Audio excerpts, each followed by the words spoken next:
Good morning, good afternoon, whatever time of day it is that you are listening, folks. Thank you very, very much for listening. Date today is the 4th of October, year of our Lord 2024. Welcome to yet another edition of the Coping Hour, hosted by Nicholas Hinkle, a.k.a. Moton Noah. The day that we're taping this, it's actually October 3rd. Shout out to all of the Mean Girls fans out there. It's October 3rd. Last year, it couldn't have been last year because it was a leap year this year. So it wouldn't have been last year. A couple years ago, we had October 3rd fall on a Wednesday. I think maybe it was when I was working at Hot Topic is maybe when that happened. I think there was like a coordinated effort to maybe wear pink that day. I think maybe that was a thing. If I went back, it's not that important.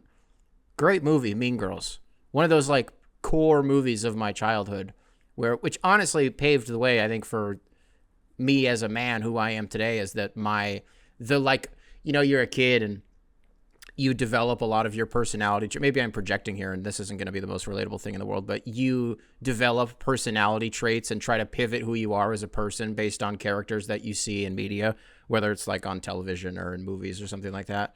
I think there was a long time where I wanted to be Legolas. Legolas was a guy that I was like, I'm literally him. That's like literally me. And I would run around in the backyard, and whenever we would I would hang out with the boys. Is this person home? Is this person home? When we'd go outside and play and we did Lord of the Rings or whatever, like I was always, and actually, you know what the irony is? No, I was going to say I was also Will Turner if we were doing like pirate stuff. I wasn't. I don't know that we ever really did pirate stuff. We did Jurassic Park a lot. I don't really know how the fuck we would have done that. I don't know how you just like play Jurassic Park. Like Lord of the Rings is easy. We had like toy bow and arrows and shit. Like I was literally Legolas. Star Wars, I don't know. We were everybody. It was just like a kind of a free for all. You just were who you were. We had those plastic lightsabers. Surely they still manufacture them. Are the kids still playing with these? Just the plastic lightsabers that you had to like wah. You'd like wah in order for the plastic saber to actually come out, and then you would just sort of like click it back in. We had like every color of those. That was like I'm saying all of this just to say Mean Girls, I think, it certainly shaped who I am as a person. I don't know, though. And this is not the way that I intended on starting this episode, but the ball's already rolling. I've been, like, wondering if my heart isn't really in the hater shit anymore, because it's not that I do it on purpose. It's just, like, in nature, just kind of who I am. And I always try to do it in a way that's, like, really fair. But it's, like, my heart just hasn't really been in it lately. I don't know. And every time I'm like a hater about something or someone, it just kind of feels, even if it's funny, even if it's like the funniest thing in the world, the funniest thing that you've seen all week, at my core, it's just my heart. I'm just not really in it. And at the end of the day, I think it's okay to be a hater. I really do. As long as you say it with your chest and you don't say like qualifying shit to be like, well, this is just what I think. It's like, no, dude, if you're going to say something crazy, like just say it. You know what I mean? And so I don't know. I just kind of haven't.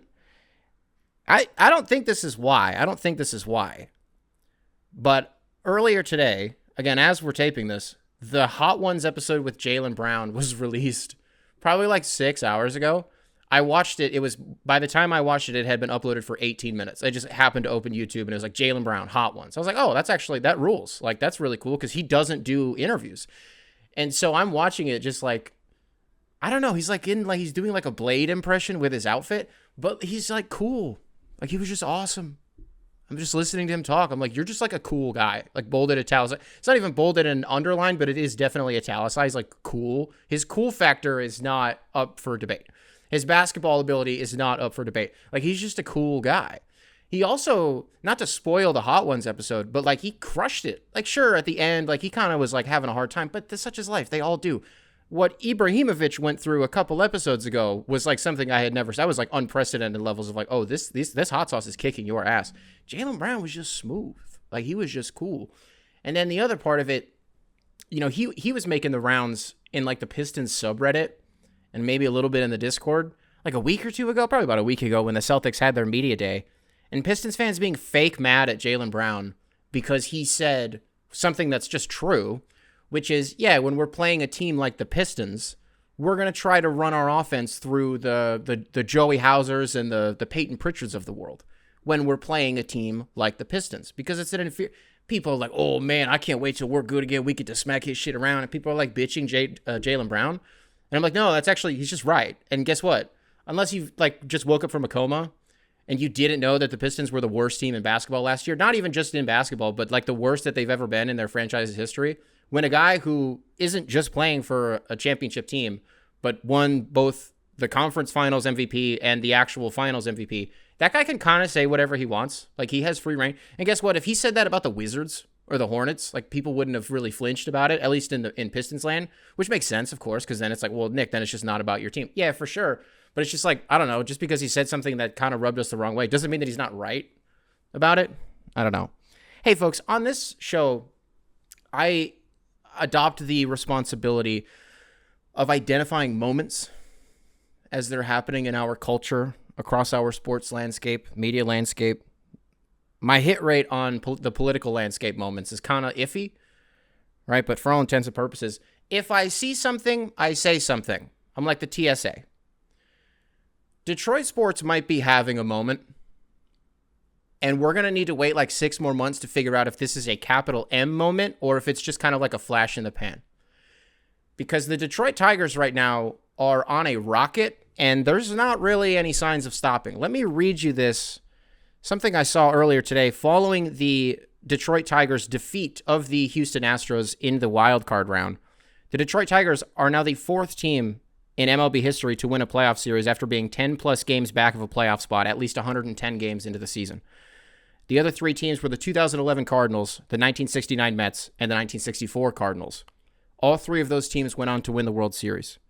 Not only that, but the Detroit Tigers knocking out the Houston Astros means that for the first time since 2016, the Houston Astros will not be playing in the American League Championship Series. 1 round, for those of you who don't care about baseball, 1 round before the World Series, 7 straight trips to the ALCS for the Houston Astros, including 4 pennants. They won 4 of those, and then they won 2 World Series. They lost also 2 World Series. That's the math. And the Tigers beat that team. The team that we've been kind of boogeymanning on this program a little bit, which we did get a couple comments and a couple emails about. We'll read one of them and I'll unpack some of my issues with Houston in the last couple of years. And so for Detroit, again, to be on this rocket going up against Cleveland on Saturday in the ALDS, first of all, baseball's got it figured out with the playoffs. What is it? 3-5 set? 3-5? It doesn't matter. The wild card round being 3 games rules. The fact that you can win a series in 2 days, Tigers win yesterday, and it's like the series just started yesterday, but we just won the series. That absolutely rules. And then the ALDS is 5 games. That's also awesome. Like best of 3, best of 5, it's awesome. Like let's get there. You know what I mean? Like we're all and it also adds to what we were talking about in the previous episode about baseball being awesome, because it has nothing to do with you winning 120 games and fielding the best roster in baseball, the best pitching rotation in baseball. It's about getting hot at the right time. And the Tigers are hot right now. So what did we see out of those games? Skubal, the presumed Cy Young winner in the American League, the Triple Crown winner, the Triple Crown pitching winner in the American League. We haven't seen a pitcher like this in Detroit in 10 years, honestly, and you could kind of take your pick on who you would want to say. You want to say Verlander, which is who we're going to say on this show, because yes, it's Justin Verlander. I mean, if you wanted to say like Max Scherzer, you could. Honorable Sanchez had a few years. Hell, Doug Fister had a few years. David Price had a few years. Like the rotation that the Tigers were rolling out for the first half of the 2010s is shit that like you just don't really see. You just don't really see it. It rivaled, what was it, the 2009 Phillies, where it was like Roy Halladay, rest in peace, King. Oh my God, childhood hero Roy Halladay. Whenever we would play backyard baseball, his windup was my windup. The over the head I had it down to the motion. I had it down. Roy Halladay was my guy. When he died and we found out that drugs were involved, I was at a point in my life where I still thought that drugs were the boogeyman. And so I was like, no, not my hero. It was kind of the same thing with Jose Fernandez when he died in Miami in like a boat accident because he was like coked out of his mind at like 3:00 in the morning. I remember being like, oh my God, Jose Fernandez passed away. But then when I found out it was because he was on drugs, I remember my brain being like, oh, well, then for some reason I was like, oh, well, then I guess I'm not that sad about it. In retrospect, the fuck? Like, huh? Did Dare really get to me that hard? Anyways, it rivaled a pitching rotation that you saw from the Phillies in the late 2000s. You got Roy Halladay, you got like Cliff Lee, CC Sabathia. Oh, there's one more. Cole Hamels. Cole Hamels was in there. Maybe there's another one. Was Craig Kimbrell would he have been the closer? I don't know. We just don't see it. We got Tarek Skubal out there throwing gas for 6 innings, something that you don't get to see from the Tigers, especially in these last few months, because what is it? We have like 2 pitchers who are allowed to pitch more than 5 innings, and then everybody else is like, you might get 2 batters, right? But it's optimizing your lineup, and they know the drill. They know the drill. These pitchers come out of the game. They don't protest. They hand the ball to AJ Hinch because they know their role. They know that it's like, hey, man, I was brought in to face, again, these 2 batters, maybe even 1 batter, and that's it. And then I'm out of there, and it's on to the next guy who's the best equipped to deal with like an Alex Bregman or a Jose Altuve, right? And now it's on to Cleveland because that shit works. And these cardiac Tigers, man, these 2-out knocks that we keep getting in these super crucial moments have that massive home run. We were taping the shoot-around yesterday when we hit that first home run, and I didn't make a sound. You wouldn't have even known that I was just watching the Tigers, like, doing this motherfucking thing. Eventually, you get the bases loaded, hitting a triple. Dude, I'm just like, I'm in shock. So, okay, so because the Tigers are on a rocket right now, that means that Detroit sports is having a moment? Well, not just that, but need I remind you that the Detroit Lions were just in the NFC Championship game last year? And, like, I'm not going to say should have won that game, because they didn't. They didn't deserve to win that game. They blew, a 24-3 lead. They smoked it in the second half. They did not deserve to go to the Super Bowl because they took their foot off the gas, right? But we saw them win a playoff game for the first time in 30 years, for the first time in my life, and most people's lives, winning a playoff game. Winning 2 playoff games is we're in a different stratosphere at that point. And then it's like, well, they didn't really seem to slow down because they're off to a really hot start this year. The Monday night game against Seattle, what we saw out of that Detroit offense, the defense looked a little shaky. Look, both teams were a little banged up. I'd argue the Seattle defense was more banged up. So it's like, but I'm still going to give credit to the Lions because they executed, and we finally got the Ben Johnson game where he is like just calling plays that you're like, whoa, oh my God, gadget, run up the middle, gadget, 70-yard crossing route to Jamison Williams. Like the routes that we have, the route runners that we have on this team, the speed that we have, the dynamic ability that you see from this Detroit Lions offense. Because what's weird is it's sneaky been the defense to start the year that's kind of been a step ahead of the offense, which is the inverse of what it was last year, where it was kind of like, all right, the offense is fine, but week to week, what are we getting out of the defense? And this year it was like, we're going into week 3 and Jared Goff is leading the NFL in passing attempts. No, coming off of a 50 attempt game against what had been, Tampa Bay. That is unacceptable. That can't happen. Not only did we dial it back, we dialed it so far back that on the Monday night game, Jared Goff is only throwing 18 passes in the entire game and didn't throw a single incompletion. By the way, technically he did, but Brock Wright committed offensive pass interference, and so the play didn't count, right? And it's like, all right, well, and he's still perfect. Jared Goff was perfect in that game. You scale it back to such a degree, and you focus on that thunder and flash that you have in the backfield between Jahmyr Gibbs and David Montgomery, and look at what happens. On Monday night, the all-black uniforms, it should be said, yes, great. They're awesome. They rule. I'm just not there with the blue helmets. The blue helmets that we had last year were some of the best helmets I've ever seen in my life. Maybe there's some home cooking in that take because it's my team, but damn, they were good. And it sucked that we only got to wear them for 1 year. I don't think these uniforms needed the blue helmet with the black face. I just don't think they look good. The uniforms themselves, though, absolutely rule. Okay, so then we zoom out even further. I don't know if you guys have been paying attention to the Red Wings the last few weeks, but, we've got Larkin locked up. We got Lucas Raymond locked up. We got Mo Sider locked up. Who's that kid was it Danielson? One of you hockey guys will be able to tell me. Danielson, that kid that we brought up. Alex DeBrincat, by all accounts, the investment is paying off. We still have Patrick Kane, who, by all accounts, still rules. No matter how old he may be, still Patrick Kane. They were doing a red versus white scrimmage the other day, and he put in a nasty one in a shootout that he didn't even look like he was trying, but it was like the most voodoo shit that you've ever seen. He's still Patrick Kane, by the way. So it's Steve Yzerman, the GM. Like, we saw what he did with Tampa Bay and how successful they were, even after he left, by the way.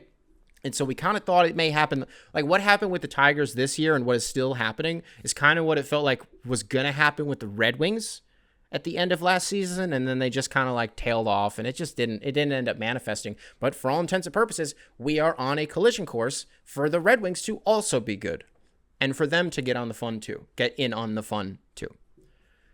And that only leaves one franchise. I refuse to believe and reject the idea that the Detroit Pistons will be the ones to hold back this moment. I do not accept that as a reality. I reject the premise entirely. However, if there was a team that was going to hold back this proverbial moment, it has to be them. It has to be them because, first of all, the Tigers should not have been that good this year. They shouldn't have been, and they weren't for 90% of it. They just weren't. And then suddenly they were. The Wings last year were kind of shaky. The Lions were just awesome the whole time. The Pistons have the steepest mountain to climb, right? The Pistons, like we said at the beginning of this, are coming off of the worst season in franchise history. A season so bad, we haven't seen a season that bad, that many consecutive losses. Well, first of all, ever. They were close to breaking. So which was the record that they ended up breaking? I think it was for most losses in a single season. And then there was a separate record, which was one more game than we ended up. I think it was 20. We ended up losing 27 in a row. I think it was 28 in a row. That was most consecutive losses, period. And that one went across 2 different seasons. So there was 2 records. But either way, right? We saw a historic losing streak out of this franchise. There's a lot of turnover. There's a new GM. There's a new coach in the building. We got a lot of new faces. We got a lot of vets. And the most real, tangible pieces of information and vibes that we got from them since this team has sort of been incepted, that's not a real word, was earlier this week. Pistons had their media day. It was our first real glimpse at what the new culture kind of looks like and kind of get a little temperature check, a little vibe check on what's going on with the Pistons and how are these guys feeling? How do they look? How are they sounding? Folks, for those of you out there who weren't dialed into the Pistons media day, I got to tell you, I don't put a lot of stock in those. It's a lot of just kind of, oh, what'd you do this summer? Yeah, I train. I'm locked in. My body feels good. I haven't felt this good in a long time. Talk to the coach. It's yada, yada, yada. Coach speak, whatever. Oh, just excited to be around this group of guys, blah, blah, blah. You talk to the GM. Hey, any more improvements you got to make? Yeah, we'll keep assessing on the fly and we'll do what we got to do. We're going to keep our cards close to the vest and it's just, you get the same thing out of it every year. But there was some precedent for what was going to be said this year for Detroit, again, because in a span of 365 days, they went from looking like an actual NBA team who were, hunting Monty Williams, making him the highest paid coach in the history of basketball at the time. And then all of the stuff that we just mentioned happened, right? So 365 days later, they have a new coach and they have a new GM. Again, you bring new guys in the building. They seemed invigorated, reinvigorated. And there was a question that was asked to JB Bickerstaff, hey, man, you're bringing in a lot of these vets, the Malik Beasleys and the Tobias Harrises of the world, the Tim Hardaways of the world, and they're all coming from winning situations, legit championship contender situations. Have you had to kind of have some conversations with them to bring them down to earth a little bit and be hey, that's not what we're going to do around here this year?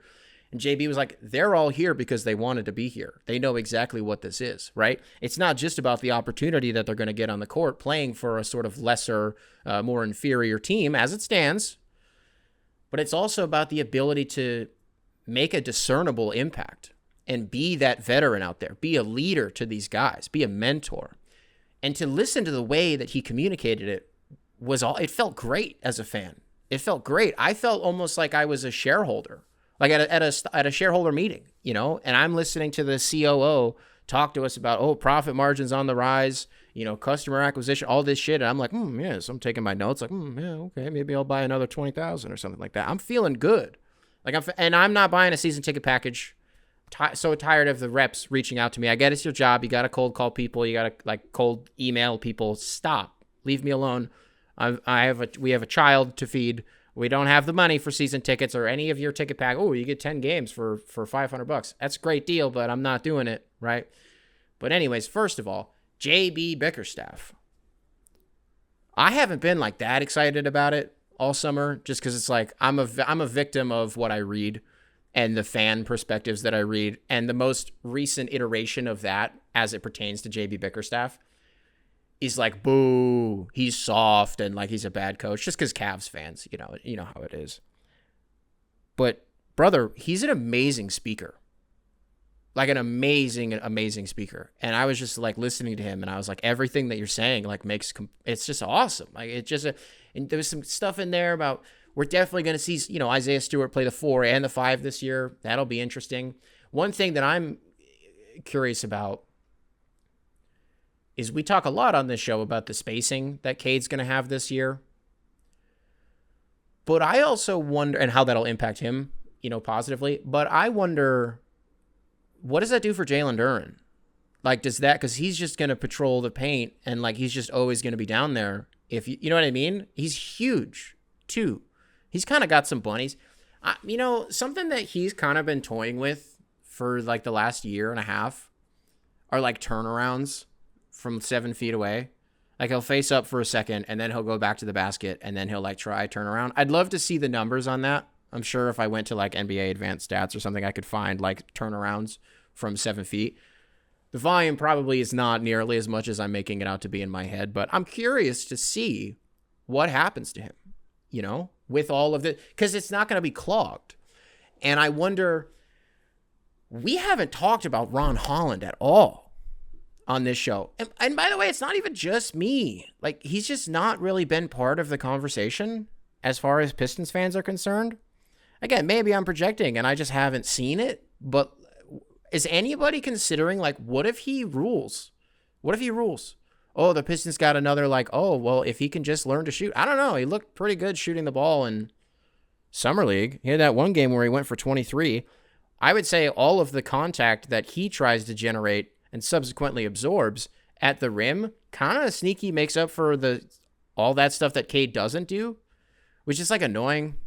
It's the one thing about Cade. If I could get Cade in a room again and do another interview with him, I'd be like, hey, man, I would not say this to him. I would not say this to him. But it's like, dude, you're big as fuck. Get to the hole. Because what he does is he'll like take 3 dribbles inside the 3-point line, do a little and he just wants that 9-footer. He just wants that 9-foot midi. Maybe he'll put up a little floater, a little teardrop or something. And like it rules because it goes in. But I'm like, again, you're big as hell, brother. Like, you can hey, man, he's preserving his body. I don't know. He's kind of had some weird injuries. Maybe that's all that it is. Because even when he does go down to the rim, he always just goes for like a little reverse or something. There's just not a lot of contact. And it's like, you're built for it, though. So I say all that just to say Ron Holland isn't afraid of it. Cade's not afraid of it. He's not scared. Fake news. Cade Cunningham is not scared of contact. That is not what I'm saying. But Ron Holland, like, embraces it. And that's really refreshing. Kind of in like the Stanley Johnson way, by the way.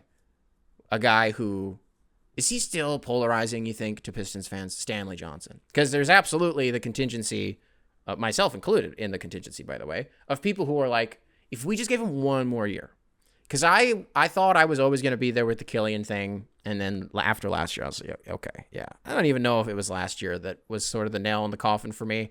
I think maybe subconsciously I was like, it's just is never going to happen. And in some way, it's funny to think that we drafted Killian Hayes, and then a year later, that's not the timeline. We drafted Sekou Doumbouya, and then a year later, we drafted Killian Hayes. And it was like, oh, these guys are friends. Like, that's cool. And then they were both out of Killian is not out of the NBA, actually. He is with Brooklyn. But, he's going to be out of the NBA. So we drafted these 2 friends, and it didn't work in Detroit. Kind of reminds you of when the Lions drafted. So what was the timeline? First, we drafted Kyle Van Noy out of BYU. And then the next year, we drafted Ezekiel Ansah. And Ziggy Ansah was like, he had only been playing football for like 3 years, but he and Kyle Van Noy were roommates at BYU. And so there was like a soft theory out there that, oh, well, he'll have one of his friends with him, and so it'll work well. I think Ziggy might have had a year or two where it was like, whoa, like you're a guy, and then he just wasn't. Suddenly he just was not. Kyle Van Noy ends up leaving and like is an actual NBA player. He's like an actual NFL player for the Patriots, and then wherever he is now, I don't know where he is now, but he's just like been an actual linebacker. Damn it! So that wasn't a bad pick. Would have been a Bob Quinn pick too. I don't know. Who else do we got on the Pistons? What if Jaden Ivey is good, like actually good, not the good where people on the internet have to show me fucking graphs and Excel sheets to explain to me why he's good, but I will turn on a Pistons game and I will, with my own 2 eyes, be like, holy shit. What I will say, visually, what he's got going on right now with his hair and then the beard that he's rocking now. Yes. Aesthetically, Jaden Ivey. Yes. We are on the right track. I think he looks amazing. Asar Thompson has like a new jump shot. Never going to fall for that one. That's one I'm never going to fall for. Really trying to think the last guy who had just a night and day mechanical difference in his jump shot in the NBA where it actually worked. Because Lonzo wouldn't be a bad example. Can I on the fly? I'm not going to look up Lonzo's 3-point numbers. I don't even care, honestly. Was this a dream that I had, or did one of you send in an email being like, Lonzo needs to get traded back to the Lakers because it's like destiny. Like, he was drafted there a few years ago and he was meant to sort of right the ship in New York. And then week one, I'm getting the NFL and the NBA crossed up here, folks. The first game against would it have been the Clippers? Because it wouldn't have been the Clippers. Pat Bev just locked his shit up. It was embarrassing. And Lonzo's wearing the damn ZO2s, the $500 sneakers. You guys ever see a pair of those in the wild? I saw one in a consignment shop. They were flipping them for like $350. I was like, oh, that's not retail. That is not retail. Who else do we got on the Pistons? What if they're just good? And by that, I mean like 35 games. 35 games. If this team doesn't win 30 games, I'm going to be shocked. But that's not even... Is it that fair of me to... Yeah, it is. It is. We just gave Cade $200 million. We just spent not even a lot of money in free agency. Not even all of it, but a lot of it, well, on guys who can contribute to winning basketball and have played on winning teams. And that's what these guys need, is a winning culture. And it's about setting a foundation, which is something that JB said in his presser on Media Day. It's just planting the seeds this year. You know, let's walk before we can run, because the Pistons have been crawling for the last 3 years. So if they're the last team that we need to keep an eye on to figure out if Detroit sports is having a moment, which, by the way, I'm pretty sure they are, we just need to keep a really, really close watch on this thing. Pistons come back, later this month? Folks, I'm excited. I'm feeling very excited. Can we also do let's revisit some Cat stuff really quick? Karl Anthony Towns to the Knicks. No. I have to do something really quick. Just since we're on the topic of baseball and the Tigers, I don't want to forget that I was going to do this. copinghoursubs@gmail.com, spelled phonetically. Email available in the description wherever it is that you listen to this program. This one comes into us from Luke. Luke, welcome to the show. Hey, Nick. Long time, first time. I'm a Houston Astros fan and had to sit through a 6-inning masterpiece in Game 1 by Skubal and just watched Ibanez crush my hopes away with a clutch hit in the 8th inning of Game 2. It's weird to see October baseball with no Astros, but I'm excited to see if the Tigers can keep it going no matter how much it stings to know y'all were the ones who eliminated us. I have 2 questions for you. I know you have spoken about how you hated us for the scandal, which almost half of the league took part in, by the way, but was there any part of you that appreciated the success in this dynasty, or was this an example of you hate watching every year just to see that we wouldn't get it done? Second question, do you think that the Astros dynasty no longer being in October this year, technically you guys did make it into October, but okay, anyways, back to the email. The Astros not being in October this year, will it negatively impact the viewership for the rest of the playoffs going forward? We did see this last year with the World Series once the Astros were eliminated in the ALCS. Viewership declined. I can't speak to that last part. I don't know. I would tell you that baseball ratings probably suck because it's just in a tough spot right now. They market the sport really poorly. It's not nearly as exciting to view from the outside. To view casually, it's not nearly as exciting as baseball. I'm sorry, as football or basketball. It's also not even that long of a season. Like, games-wise, it's a long season, but they cram 162 in like a pretty short amount of time. It's like 6 months. It's like they get the season over with pretty quick, all things considered, right? So I don't know. Will viewership decline? I don't think so, just because if baseball purists really do care, or even the casual fan, you know, a team like the Tigers, some historical precedence with them, kind of. But when you have these underdog stories, that's really compelling. We'll see what happens with the Yankees. You know, we'll see what happens with the Dodgers. I think people would be very interested to watch this Dodgers team play in the World Series. That is when you need to, like, whoa. Because that's the thing, is we could still very easily have a Yankees-Dodgers World Series. That could happen. I just had it happen at MLB The Show. I've been playing that recently. My guy plays for the Dodgers, and we just beat the Yankees in the World Series. The following year, it was a Los Angeles World Series. It was the Angels versus the Dodgers, which also we won, because what the fuck? So you know what I mean? If you have those two coastal markets on the thing, like, no, viewership is actually probably going to skyrocket. Dog, I would lock in for all 7 games because right now I'm only watching when the Tigers are playing. And then once the Dodgers actually start playing again, once the divisional series starts, I'll watch them. But, okay, so let me explain what my take is on the Astros because I may have done a poor job communicating this in the last episode because, like I mentioned earlier, there were a few emails and a few comments about this. So over half the league participated in this. Cool. You guys got caught, though. You guys got caught. It's like the Connor Stallions thing with Michigan. Oh, everyone steals signs. You guys got caught, though, right? So someone's got to pay for this. Someone's got to answer. Sorry that it has to be you, but it does have to be you. Now, when I said that I hate them, it's more about, how do I explain this? So when you're a kid and there are bad teams, when I grow up and am an adult, I hate when those teams are good now because in my head, like, you are supposed to be bad forever. The Astros they're one of those teams. Now, it was 2005 that the Astros won the World Series against the White Sox. I was 7. That didn't clock. I didn't care about that. I didn't even know that was the case until years later, And so I'm growing up with like the Jeff Bagwell, Craig Biggio.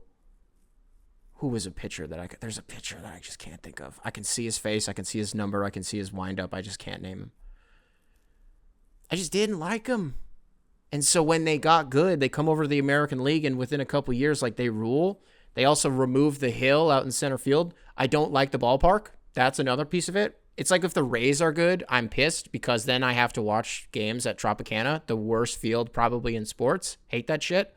That's part of it. I don't like the uniforms. I liked some of the players.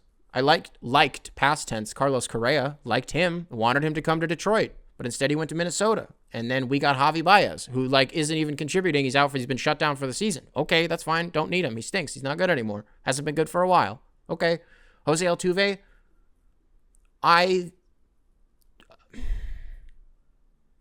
here's a take. Here's the take. The one thing that still bothers me because I still don't know who's right and who's wrong. When he said, "Don't rip my jersey off." And the consensus was that it's because he had a little buzzer underneath him.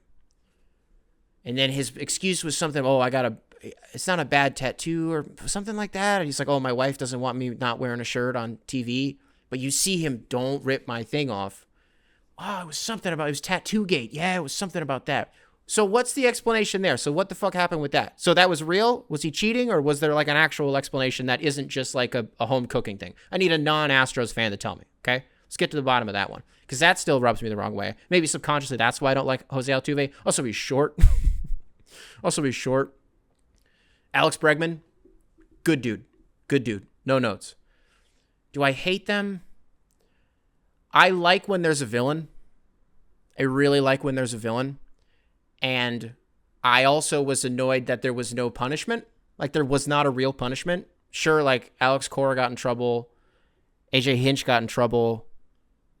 Did any of the players get in trouble? That's the part that I'm forgetting here. People are like, AJ Hinch is your manager, so shouldn't you feel some type of way? I didn't see any videos of him banging on trash cans. I don't know. I didn't see any videos of him telling his players not to rip his jersey off. It's the same way that, like, for some reason we just, like, don't blame Jim Harbaugh for the sign stealing stuff because there's plausible deniability that he didn't know, even though there's, like, no fucking way that he didn't know. There's literally zero chance that he didn't know. But people will still run and be like, yeah, hey, maybe Jim Harbaugh didn't know. Right. This massive sign. So I'm going to take that route here, diplomatically, and say that AJ Hinch has plausible deniability. And guess what? Even if he did cheat, he's awesome for my team now, and this is a "what have you done for me lately" industry. And so I'm going to roll with that. Do I still hate the Astros? No. I still don't like the uniforms, the ballpark, all of it. If I had to pick between them and the Rangers, I would pick the Rangers just because of the colors. I don't like orange, except on this hat. If it's on camo and it's like on a Hooters hat, then it's cool, right? But orange isn't my color. This is all like really trivial shit. I get it, man. I get it. But you asked the question, right? I don't think I've covered all the bases there. Let's move on to a different email. copinghoursubs@gmail.com, spelled phonetically, email available in the description, wherever it is that you listen to this program. Man, I'm discombobulated because I was supposed to pivot to Karl Anthony Towns, but I already opened another email, so we're actually just going to do that instead. We're actually going to be doing an email that I have no idea if it's good or not. I almost always screen these ahead of time. I'll do like a real quick skim, make sure it's not stupid. But I'm realizing I pinned this one and did not get a chance to read it. So we're really crossing my fingers that this is a good email. From Wiz. Wiz, welcome back to the show. Surely you've emailed before. I believe you have. Subject line, Dad had a family intervention about my sports team. Hey, Nick. I want your take on a sports affiliation conflict I've been having. As a Lions fan, I think you'd understand where I'm coming from. I'm born and raised in New York City. I'm in my early 20s, and my family are all diehard Giants fans. The Giants have given me absolutely nothing in the 10 years I've been a fan. According to StatMuse, they have lost the third most games in the league since I started watching. NFL seasons are miserable because the Giants season is always over by week 4. I honestly want to cut ties and root for another team, but I feel guilty. The Bears, Bills, and Texans all appeal to me because their fans get to enjoy the sport a lot more, and they have bright futures. I want to get more enjoyment out of the NFL, but it's always hampered by my crappy team. I mentioned this issue to my dad, and he ambushed me later by adding me to a group chat intervention with some of our extended family. Their sole goal was to persuade me to keep rooting for the Giants. They talked about loyalty and how they always come back around, and that we won Super Bowls very recently. I felt awkward being the subject of all of this, so I basically caved in. I could ignore them, but whenever I try to get into another team, I feel guilty that I'm letting the family down. Is it really worth it to continue rooting for a dog shit team in the hopes that they turn it around? I saw the joy when the Lions finally made a deep run last year. Would you still be a Lions fan all that time if you could do it over? Bonus NBA question if there's time. I was free to pick my NBA team, but the Knicks were terrible, so I went with the Giannis Bucks. Now that the Knicks are good, I try to root for them, but it's hard to see them as anything other than a rival now. Do I have to like them just because they're good and in my city now? No. That's the easiest thing for me to give you something here on, is you don't have to root for a team just because, like, birthright. Oh, I was born here. I was born in this city. I was born in this state. It's like I have to root for this team. It's easy to do it because everybody around you, friends, family, all of it, the whole nine, are going to root for that team. But the amount of people that I grew up with in Michigan who were like Packers fans, like for no reason. They just liked them. They just liked the colors, which, by the way, as a kid, I was a Bears fan. Like the Lovie Smith, Rex Grossman, Thomas Jones, Brian Urlacher, Charles Tillman, Devin Hester, those Bears, when I was like, 8 years old, they were my life. They were my life. And my dad just let it happen. Like, he wasn't trying to, and I'm not trying to shit on your family here. I'm just telling my own little anecdote. We'll get to your shit in a minute. He just let it happen because he was like, eventually, he'll find his way. It's not that serious. You know what I mean? And guess what happened? I found my way. It was like as soon as I was like, okay, I'll be a Lions fan again, we went 0-16. I was like, oh, whoops. And then we got Matthew Stafford, and the rest is history. I wouldn't change anything about rooting for the Lions my entire life, a team that gave us nothing. They gave us nothing. The ownership didn't really care about us. The coaches were always bad, and then the coaches who were like kind of good would just get fired, like Jim Caldwell. Not here to do revisionist stuff on Jim Caldwell. The right decision was to fire him at the time, but you know what I'm saying. Jim Schwartz, there was the right move to fire him. He's kind of like a halfway coach, like whatever. He was kind of like we thought that maybe Jim Schwartz would be the Rick Carlisle to Jim Caldwell's Larry Brown. Just didn't really end up materializing that way. Honestly, if I wanted to be honest with myself, it would be that, but with Caldwell going into Matt Patricia. And then the fucking heist of the century. I don't even have that much malice in my heart towards Monty Williams, honestly. I think he actually kind of got dealt a bad hand, but he also did suck too, and just like stole a bunch of money. I have way less malice in my heart towards him or any player or entity in the world as far as sports are concerned than I do Matt Patricia. That guy is like actually Satan. That guy single-handedly ripped away an era of Lions football that felt like it was supposed to be premier. You have the height of Matthew Stafford's powers with like just weapons, capital W. And you're like, well, Nick, look at what you have now. For sure, dude. But the journey to get here was not fun. And it did not look good for a long time. Until Dan Campbell came along. Now, as Lions fans, I don't need to hear, none of us do, hey, that introductory press conference from Dan Campbell, like, how crazy was it biting off kneecaps? Like, oh, man, okay, we get it. It was wild. Yeah, it was wild. But guess what? Like, he was authentic then. He's unapologetic about who he is, and he just wants to win, man. He just wants to build a winning culture. And that first year, the seeds were being planted the same way we were talking about it with JB Bickerstaff and the Pistons, what they're trying to achieve this year. The Lions were like 0-10, but every single game, like all of us were watching because it felt different. This wasn't an 0-10 team. This was not a winless quality team. Like we see from like the first few weeks of the Panthers this year, we were like, how the fuck are they going to win a game? And then they bench Bryce Young. And it's like, okay, maybe they'll actually be an NFL team. The Lions were 0-10, but they very easily could have been like 4-6 and like still not great, but like an actual team. We win a game against Minnesota and it was like oh my God, there's something here. Like these guys believe in each other. They are buying into Dan's messaging and Brad Holmes, by the way, the one who's actually getting all the right guys in the building. I mean, he and Dan work together on that, but you know what I mean. Incrementally every year. We started the following season on the downslope, finish it like 7-2, finish the season 9-8 with a Sunday night win in Green Bay. It was hard for us to win in Lambeau Field for a long time. It's not as hard these days. We'll still drop some, for sure. They'll kick our ass on Thanksgiving at home, for sure. It happens. But the Lions winning in Lambeau is not as crazy and unheard of as it had been for a majority of my life, between Aaron Rodgers and between Brett Favre. And then what happened last year?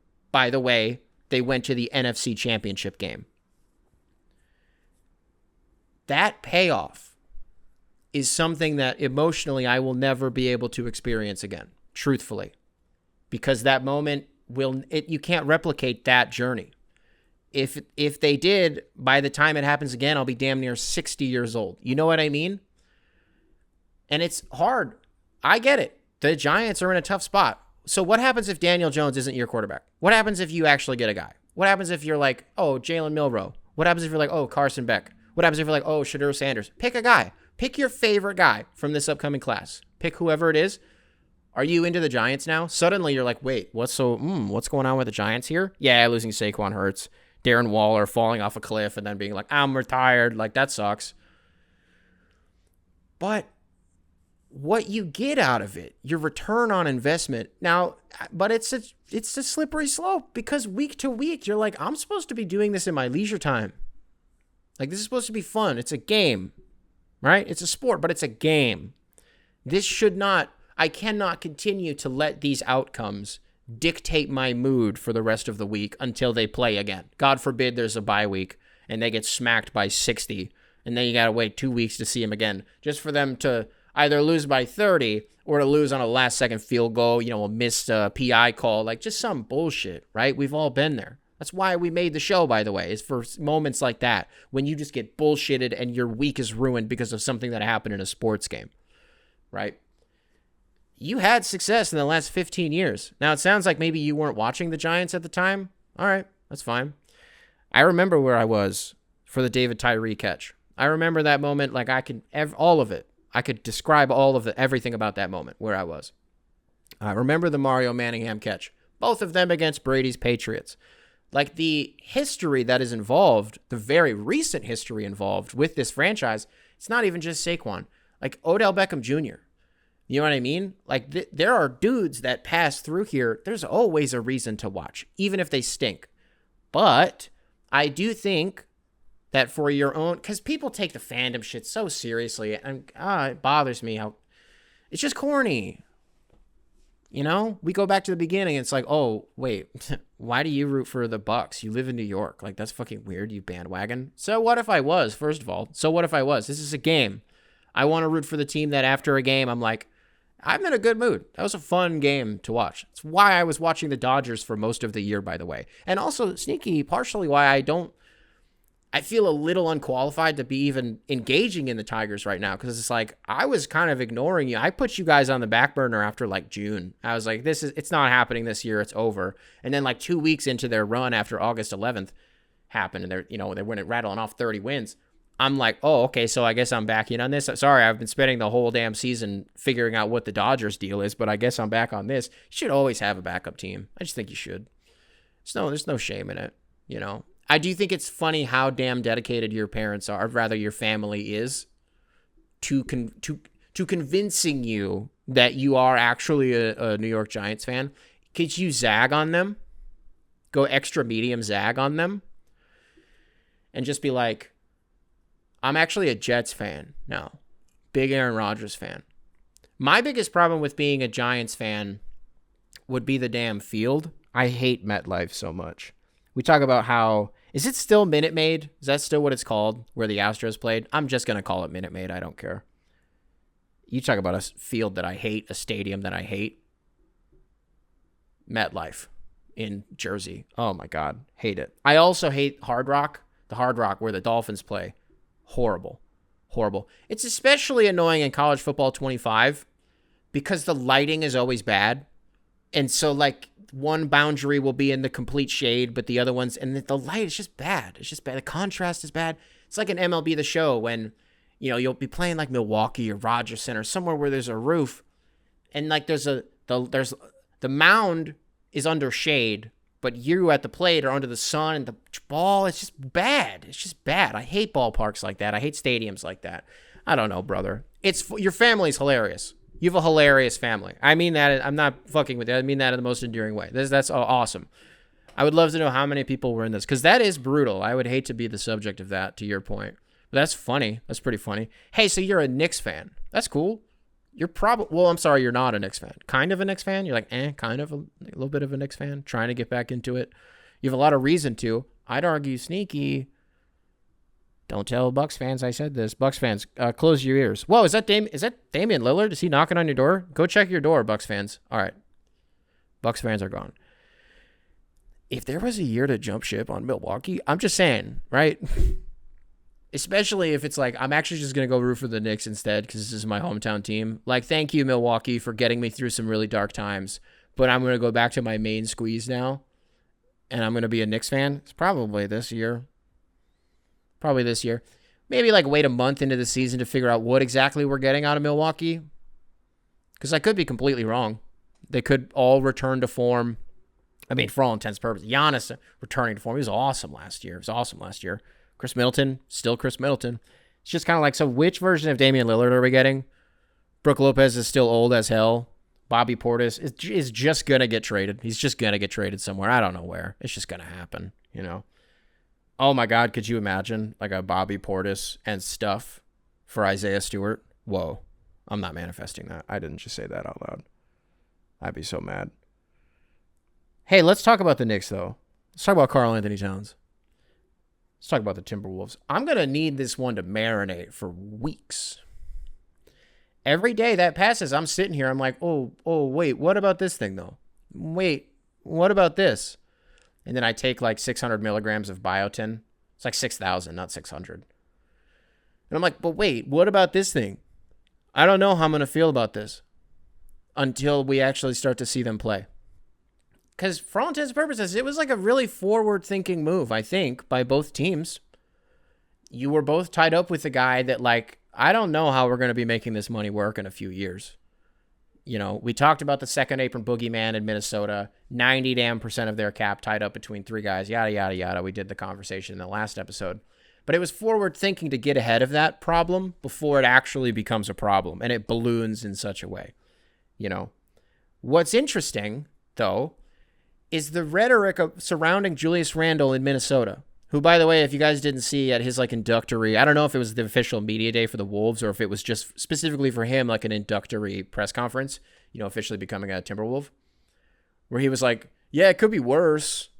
He was laughing and smiling when he said it, but like, he was like, yeah, my wife was like, it could have been worse. Minnesota.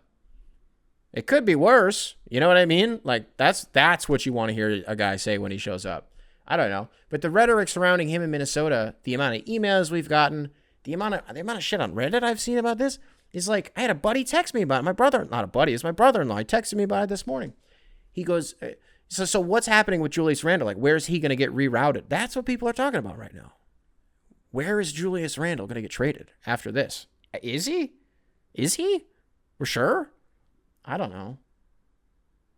I guess like 2 years from now, who's more likely to be on the team that they are currently on? Julius Randle in Minnesota or Karl Anthony Towns in New York? Well, actually, if we're framing it that way, it's good to see. This is the goddamn point of the show.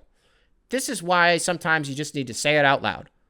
Because if I was just thinking that, I'd be like, who's still going to be on that team? I mean, neither of them, probably. No, probably Cat. But actually, no, it's probably neither of them. Probably. But then you're like, okay, so if they ditch Julius Randle, we would be looking at a return on Karl Anthony Towns. You zoom out on this, move down the timeline. We're removed from all of it.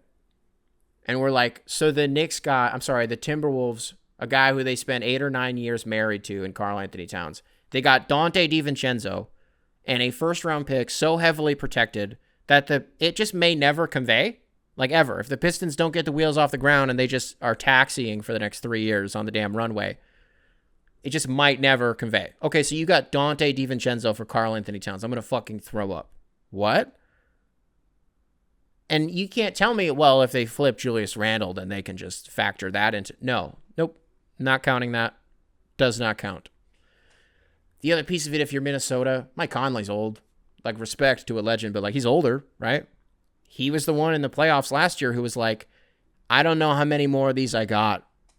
He's, like, got the guys huddled in the locker room. He's like, please do this for me. Like, for real, do this for me. But Mike Conley is the kind of dude that you're like, honestly, you deserve this. You're right. We should do this for you. It's not like on some, like, selfish shit. Like, it's Mike Conley, you know?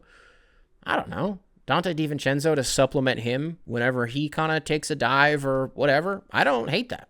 I don't hate that for Minnesota. It also just gives them more flexibility with Naz Reid, and there's like more opportunity to involve him. That's cool. Like, I like that for them. But I don't know. It's weird. If you're the Knicks, though, would you rather have done this? Or you give Julius Randle to the Clippers for like Zubats and stuff? What would have made more sense? Because the one thing I will remain consistent on, the one thing about this trade that I'm like, that's weird. Tibbs doesn't even like Karl Anthony Towns. Are we sure that he likes him? Because he's a turnstile. And I don't know if he's going to want to play big minutes. Maybe Tibbs won't make him play big minutes, but he's going to make his ass play defense. Are we sure Karl Anthony Towns wants to do that? Every night? Like every night, are we sure? Really? Okay, what if you did the Zubats thing instead? I probably would have liked that a little bit more. Also saves you money. Also, if you're the Clippers, kind of like gives you a fun new reinvigoration to whatever they're trying to do. There's the take. I know it's on the 2024 Moton Noah bingo sheet that the Clippers will blow it up. We were a year early on that one. It's not happening this year. But, brother, I wouldn't be surprised if it's the December 15th moratorium opens. Not moratorium, rather ends. And you just see the Clippers. If they're in like a tailspin to start the season, and like no injuries, I just wonder, like, do they panic? And they're like, you know what, man? We got the Intuit Dome, this new stadium, couple billion poured into this. We rebranded the team. New logo, new merch, new uniforms, all of it. We need to do a hard reset because we're the Clippers. And it just, for some reason, for, one way or another, it just never works for us, ever. For some reason, just never does. Didn't work with Kawhi and PG. Would it have worked with a James Harden, Kawhi Leonard, Julius Randle core? Would have been funny. Would have been really funny. What are we going to see out of Kawhi this year is a good question. Will we see him? He played the most games that he's played in over like a decade last year. The word so far on his knee has been like, he's not going to be running drills at camp. Oh, okay. So what happened to Uncle Dennis then? He's just been backseating for the last few years? Like Kawhi finally goes to Los Angeles and he's like, all right, yeah, we're chilling.